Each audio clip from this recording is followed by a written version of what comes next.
The 27th Discourse.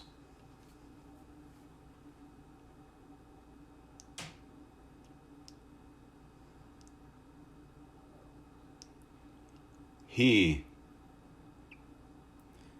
may God be pleased with him, said,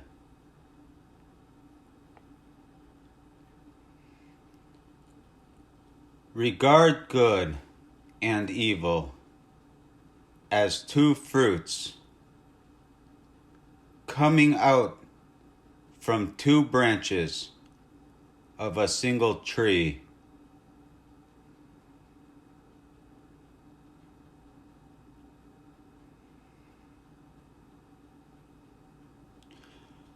One of the two branches yields sweet fruit, and the other bitter.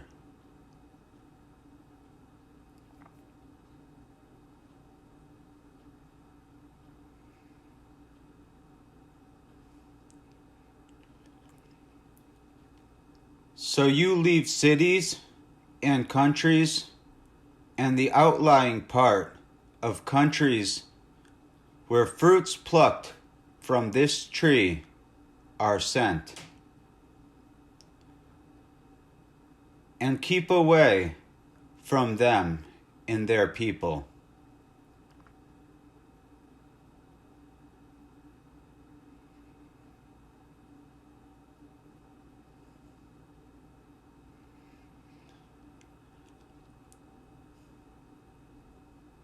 Approach the tree itself and become its guard and attendant, servant, and acquire knowledge of these two branches and of the two fruits and their neighborhoods, and remain near the branch which yields sweet fruit.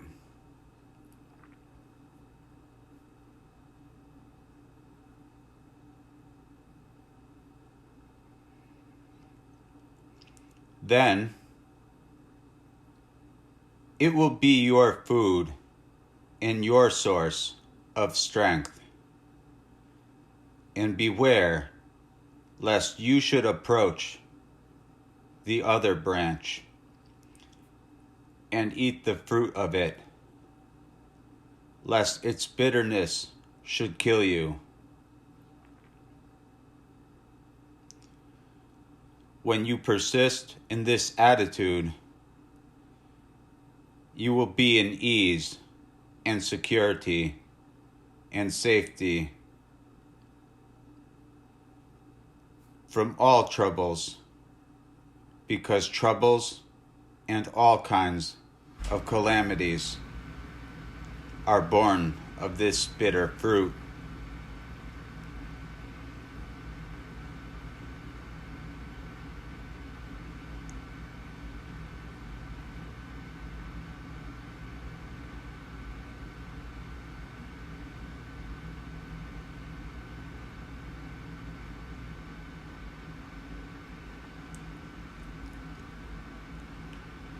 When you are away from this tree and wander about in countries, and these fruits are brought before you, and they are mixed up in a manner that the sweet cannot be distinguished from the bitter, and you start eating them, your hand may fall on the bitter,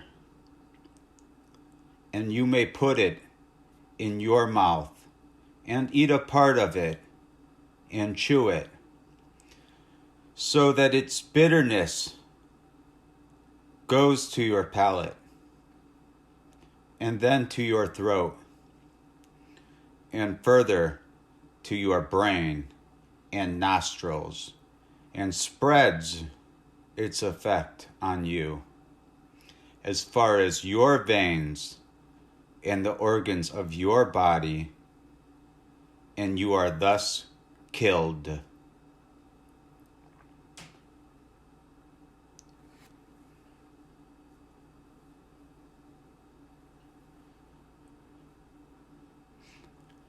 You're throwing away the remainder from your mouth, and washing off its effect cannot take away from you what has already spread in your body and will not benefit you.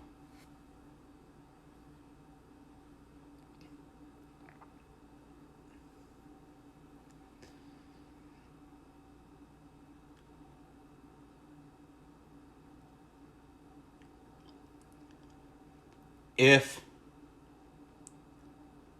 in the beginning you eat the sweet fruit,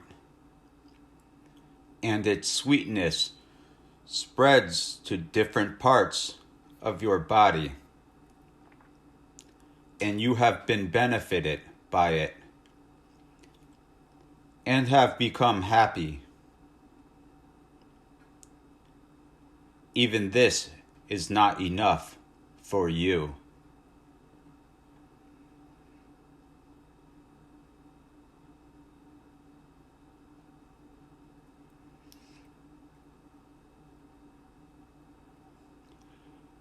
It is inevitable that you will eat another fruit, and you cannot be sure that this other one will not be bitter.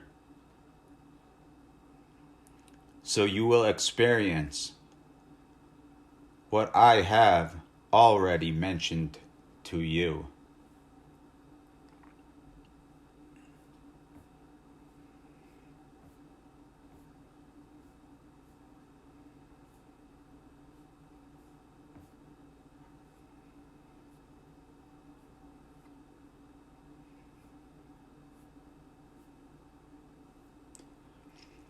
Thus, it is no good to be far from the tree and to be ignorant of its fruit. And safety lies in being near to it and in standing by it.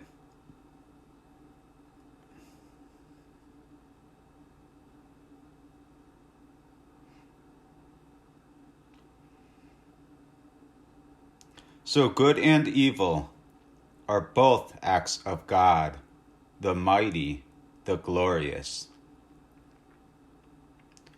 Allah has created you and what you make.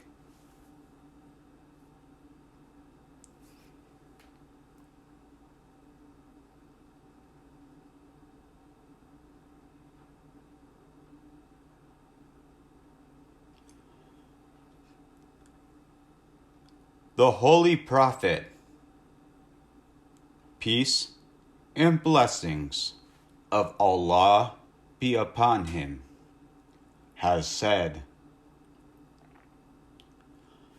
God has created the man who slaughters, as well as the animal slaughtered.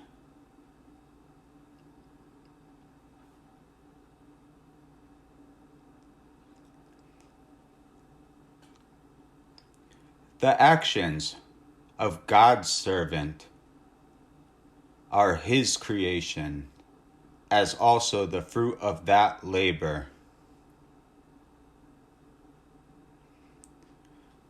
God, the mighty, the glorious, has said,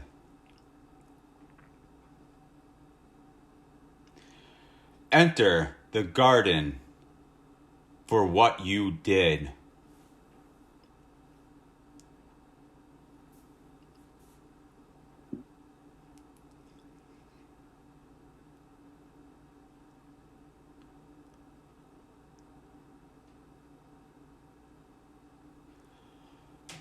Glory be to him.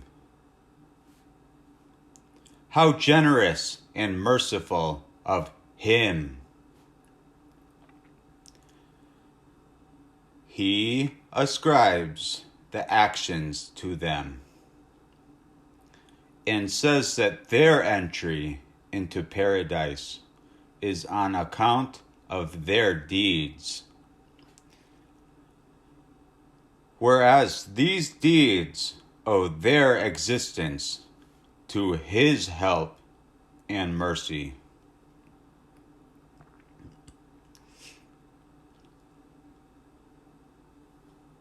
The Holy Prophet, peace and blessings of Allah be upon him, has said, "No one enters paradise on account of his own deeds."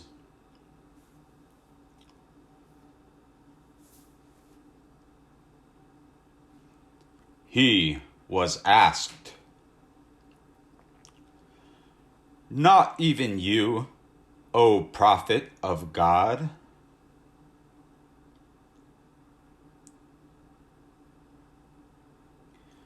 He said, "Yes, not even I, unless God covers with his mercy." While saying this, he placed his hand on his head.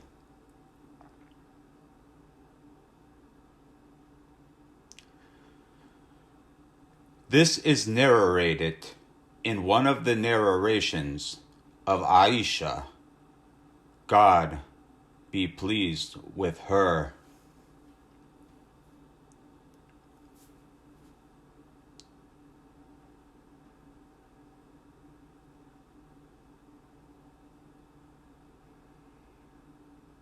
Thus, when you are obedient to God in carrying out his behest and refraining from what he has forbidden, be resigned to him in what he has appointed.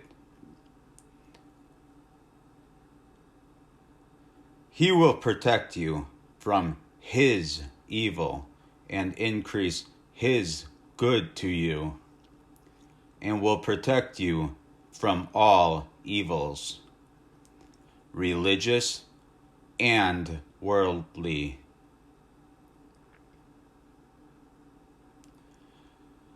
As for worldly things, there is a word of God.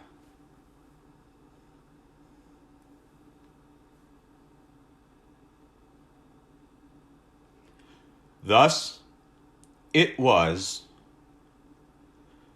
that we might turn away from him evil and indecency. Surely he was one of our sincere servants.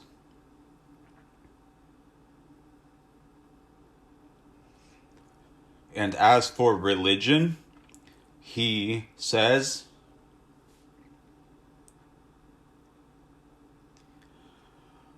"Why should Allah chastise you if you are grateful and believe?"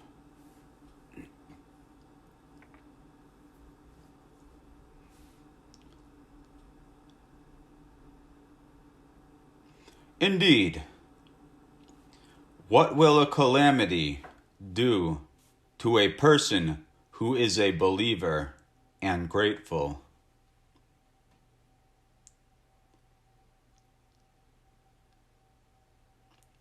He is nearer to safety than to calamity, inasmuch as he is in a state of plenty because of his gratefulness. God says, "If you are grateful, I will give you more."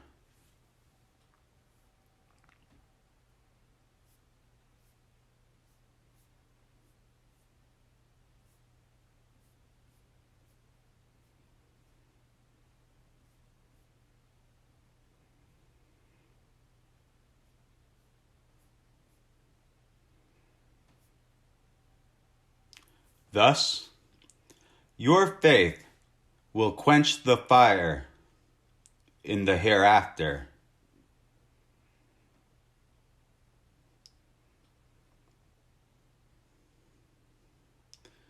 The fire which will be the punishment of every sinner.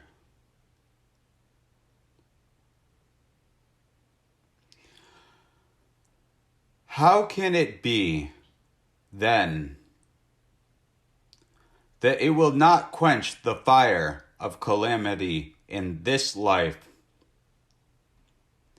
Oh my God! Unless it is some servant in a state of spiritual ecstasy, and who has been selected for wilayat and for divine choice. In such a case, calamities are inevitable.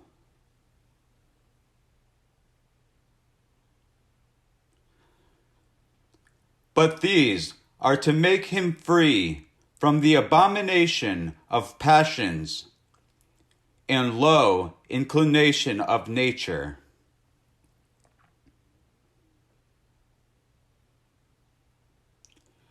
And from relying upon the desires of the flesh and its enjoyments.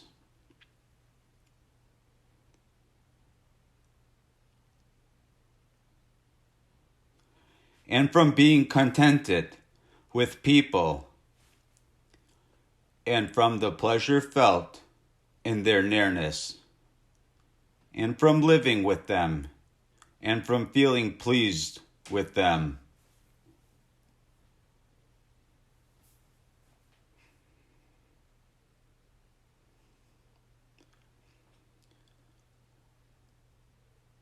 So he is tried until all these weaknesses depart from him, and his heart is purified by the expulsion of the whole lot of them.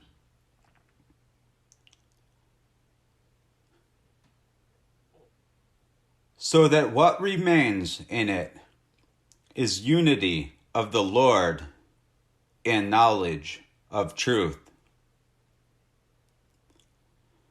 And it becomes the landing place of many kinds of secrets, from the unseen and knowledge and light of nearness.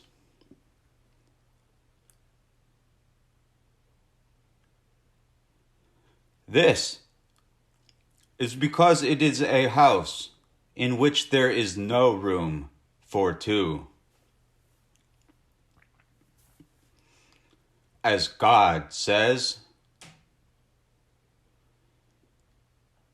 Allah has not made for any man two hearts within him.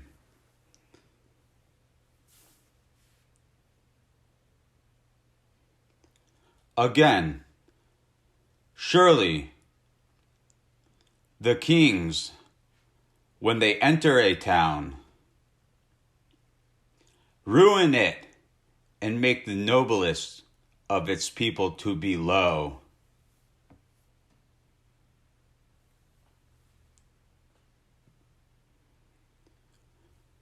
Then they turn out the nobles from their good position and comfortable life.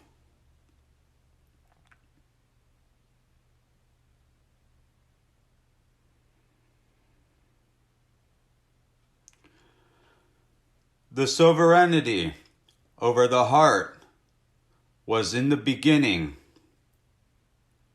of the devil of desires and selfishness, and the organs and the faculties used to be moved by their order for various sins, vanities, and trifles.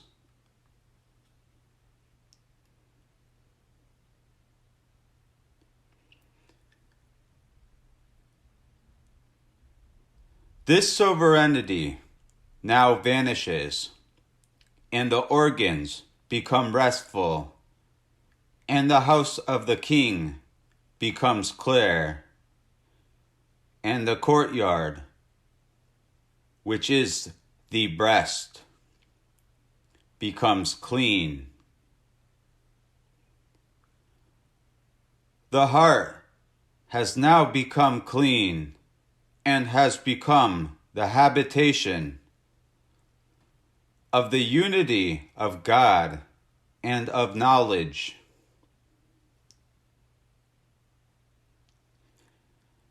And as for the courtyard, it has become the alighting ground of wonderful things from the unseen.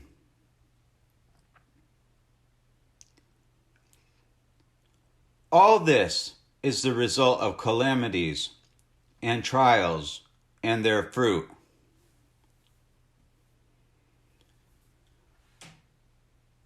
The Holy Prophet, peace and blessings of Allah be upon him, has said,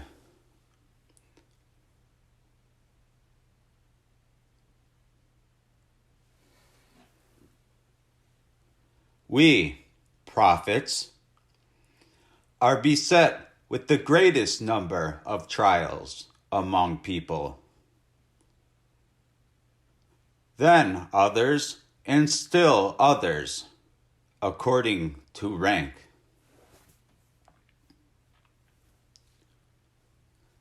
He has also said,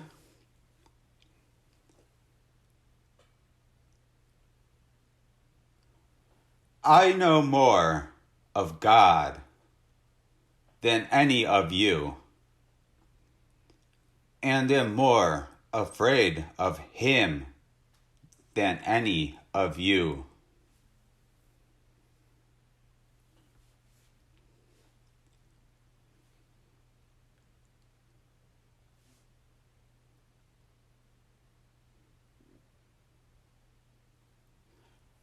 Anyone who is near the king must have his danger and guardedness increased of necessity,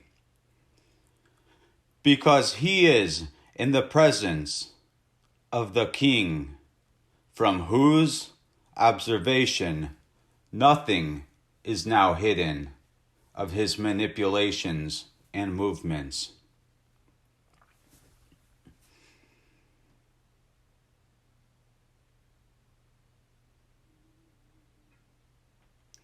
Now, if you say that the whole creation in the sight of God is like one man, that nothing of it remains hidden from him, what then is the good of this statement?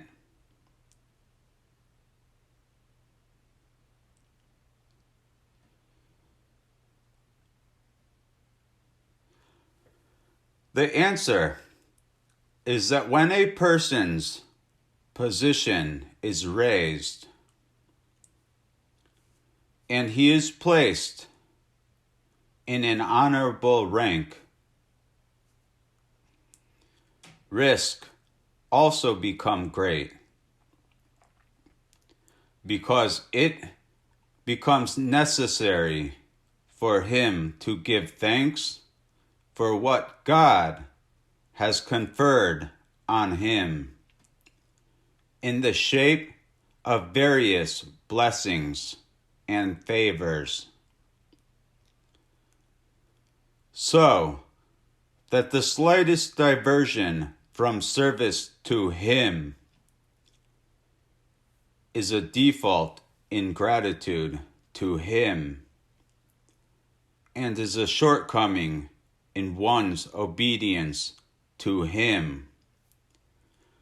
Thus God says,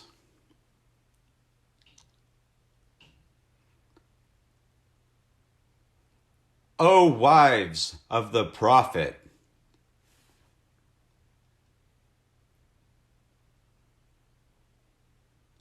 Whoever of you is guilty of manifestly improper conduct, the chastisement shall be doubled for her.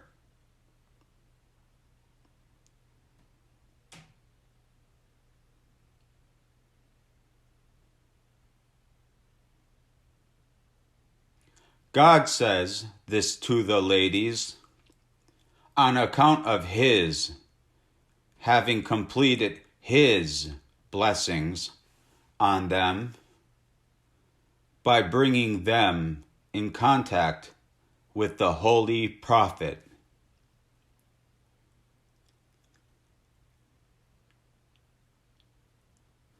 What then will be the position of one who is attached to God and is near him?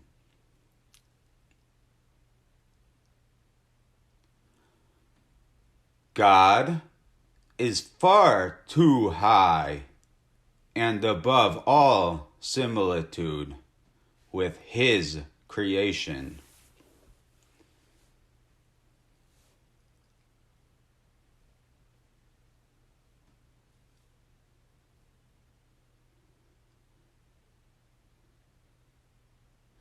Nothing is like him,